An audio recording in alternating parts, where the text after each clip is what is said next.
Hello everyone, Song here, and a huge meta-shifting balance update for Helldivers 2 has been released. Let's take a look at some of the major changes here. So starting off, we have planetary hazards active. Many planets now have additional environmental challenges that will appear at random while you are deployed, from fire tornadoes to meteor showers and many more.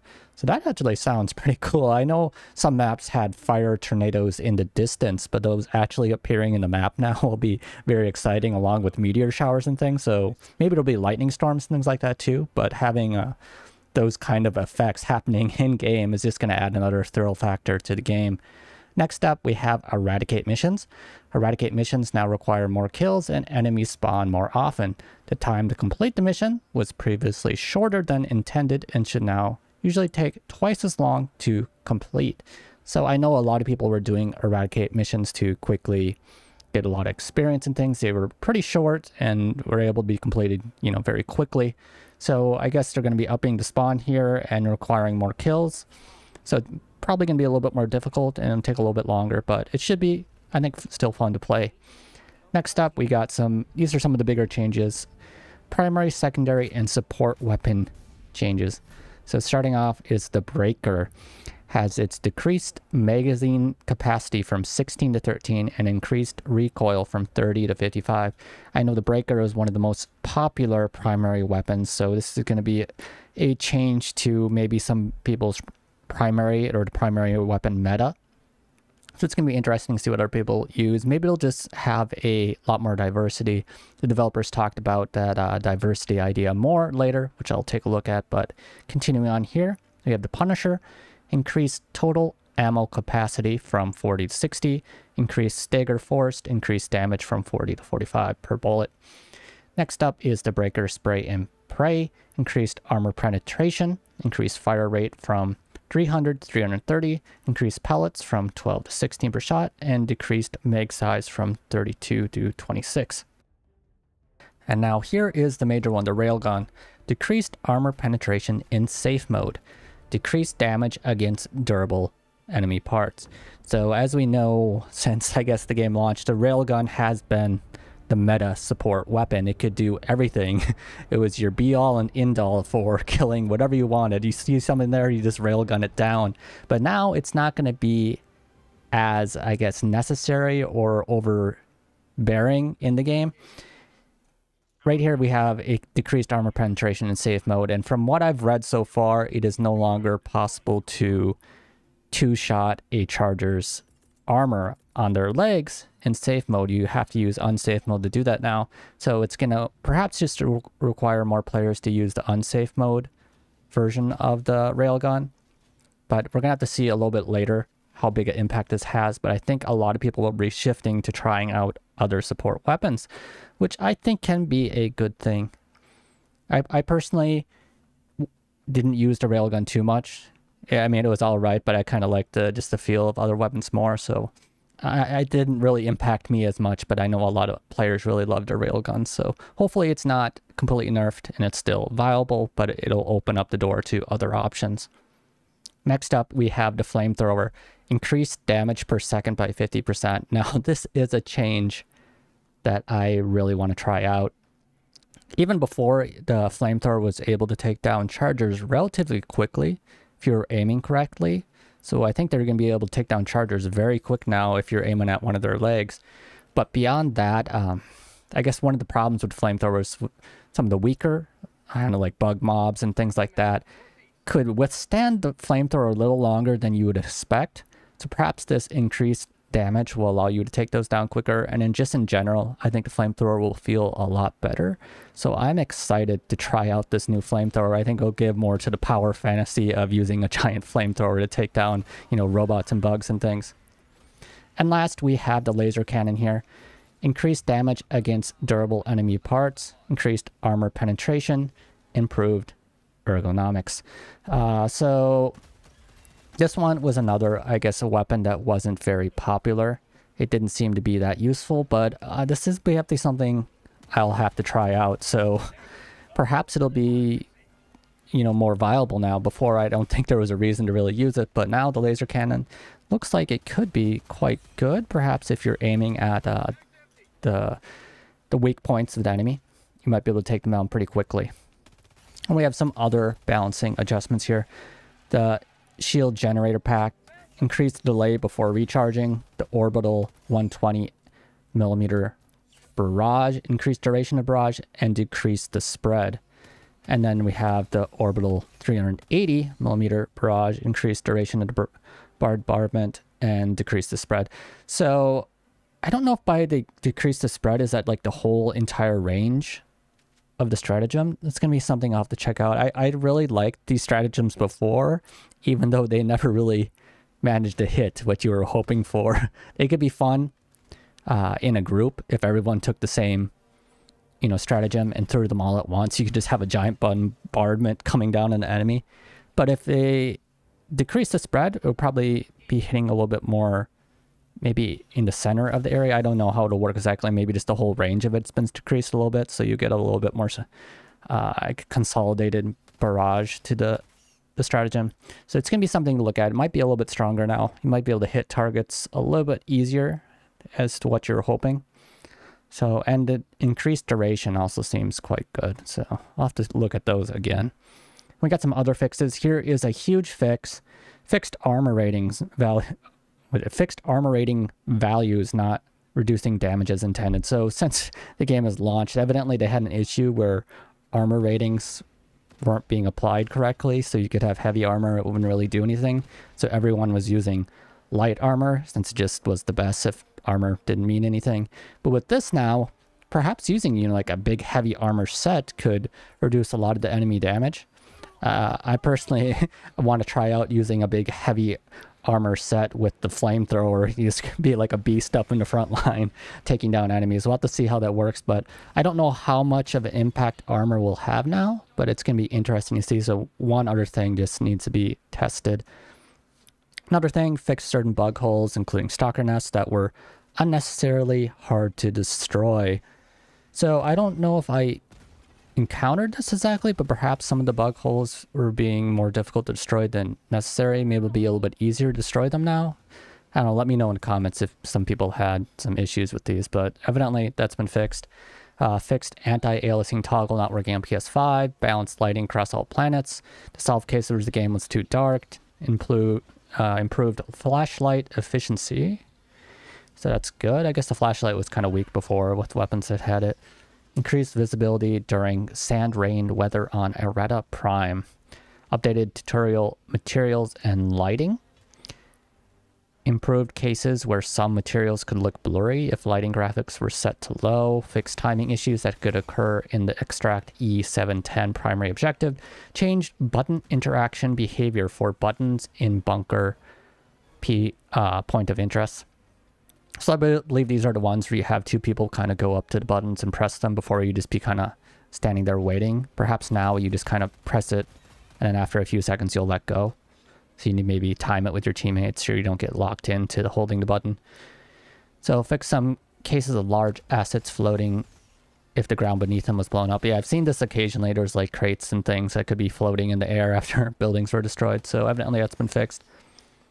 Helldivers standing next to ICBMs during launch will get properly toasty with a chance of not so spontaneous combustion. So if you're standing next to the big missile taking off, you're probably gonna be burned to a crisp now. It's kind of funny. Fixed unthrowable snowballs after ragdolling. So I don't know what they mean by unthrowable snowballs, but perhaps by ragdolling in the snow, you can create throwable snowballs? I don't know. I didn't really notice that before, but perhaps there are snowballs you can throw now, so have fun having snowball fights. Fixed being able to use grenades after drowning. I don't think that ever happened to me. Camera no longer locked on the player's own corpse and blocking spectator mode. Helldivers now take damage from fire, gas, etc. generated by other players. So were they not probably taking damage from these before? I don't know, but evidently now you'll be taking some damage. I think there were some cases where fire didn't really seem to damage me, so maybe that's what was happening, but maybe more friendly fire occurring now with this change. And armor no longer stretches when dismembered.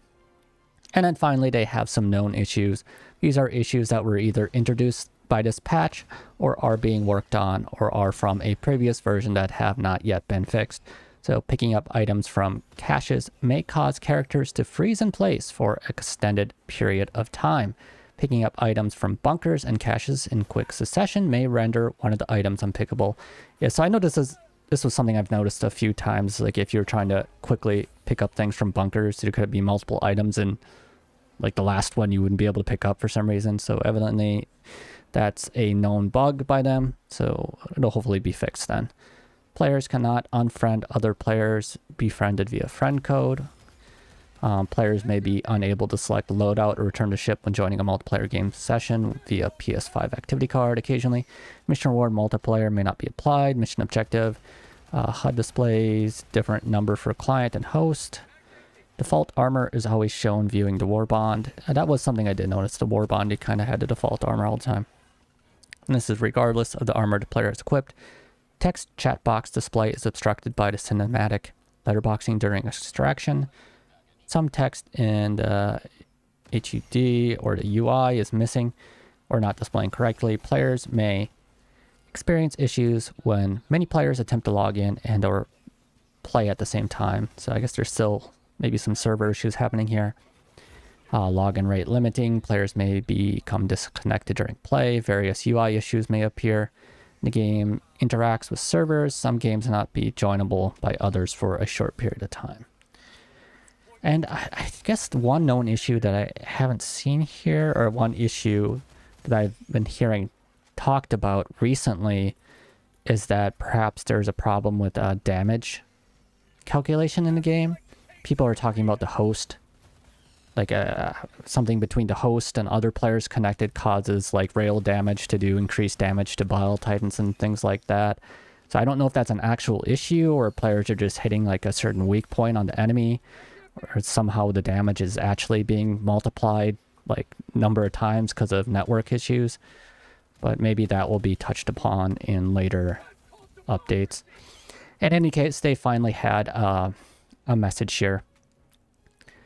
So regarding some of the changes, I guess first up is this. We have issued a patch for PC players.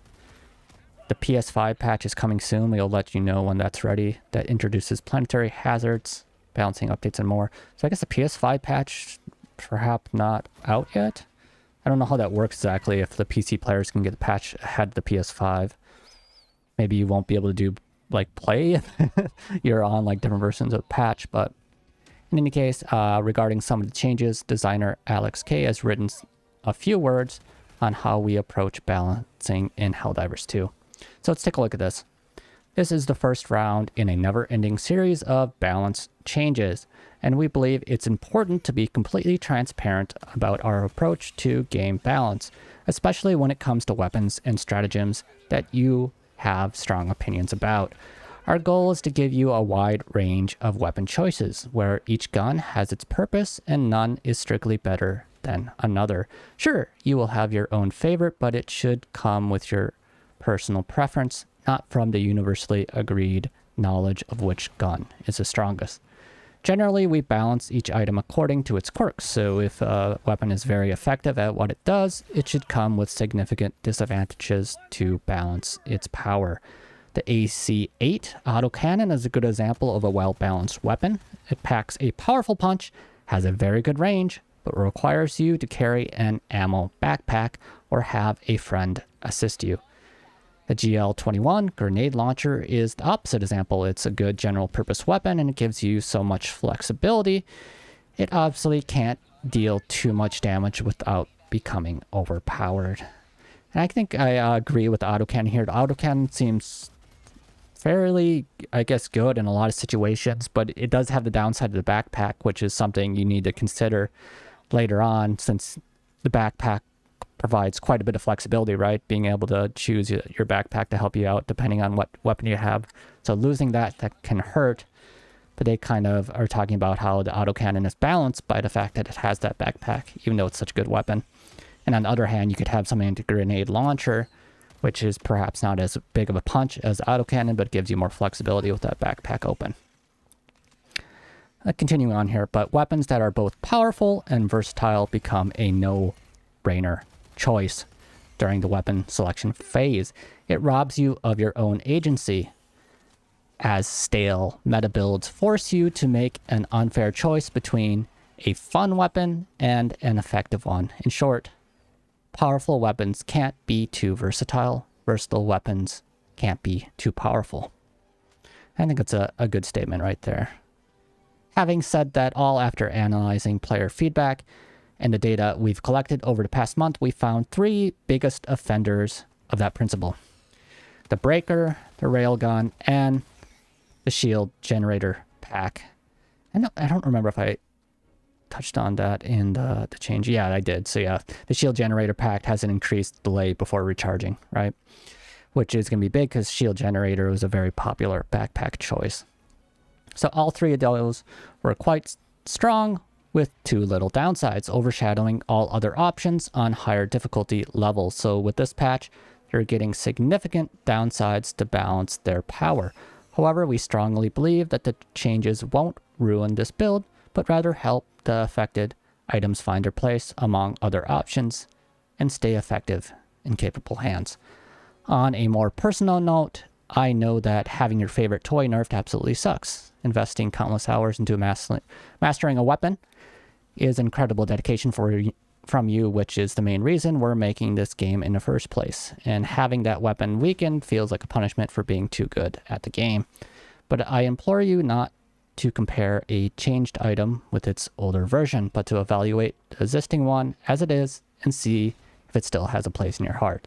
We thank you for your dedication and commitment to spreading democracy in the most optimal way possible. Now it's up to us to make it as fun and entertaining as we can. Oh, and we also buffed a bunch of weapons as well. Happy hell diving, everyone. And I think I covered the changes to the weapons here. The flamethrower, yeah, increased the damage. Initially in their patch notes, they didn't have the actual damage numbers there, but yeah, so things like the breaker is having some decreases here. The flamethrower is getting stronger. Laser cannon's getting stronger. But was it, you know, the main thing? The breaker and the railgun were the main meta weapons, and those were both nerfed. And I guess there's some discussion about the railgun being the only option to take down armored enemies, like the Charger or the Bile Titan. And I think that's a little disingenuous because, I don't know, from my own, I guess, testing in the game, there's still multiple ways to take down Chargers. You can still use the Railgun to take down Chargers if you use the unsafe mode now. And I think just having more, this will open up more options so people don't feel like they need to use the Railgun because it stands so far above the other weapons. I think it'll make players more aware of how good the other weapons actually are currently. Things like, for example, the arc thrower is one of my favorite weapons in the game, and it was, I think, a little bit, you know, like overshadowed by the railgun, but the arc thrower is still absolutely crazy, and that hasn't been changed at all. But maybe more people will be shifting to actually trying out the arc thrower and being like, oh, this is actually a really, really good weapon. I just didn't realize it because I was using the railgun all the time, but this is actually really good too, and perhaps it's even better. But overall, I think this is a good shake-up to the meta. I'm very interested to actually try out some of these changes in-game. So I'll probably make some more videos about that, perhaps the flamethrower. And I still want to make a arc thrower video. But if there's anything else you think about these changes, let me know in the comments, or other videos you'd be interested in the future. As always, yeah, let me know. And look forward to seeing you next time. Later.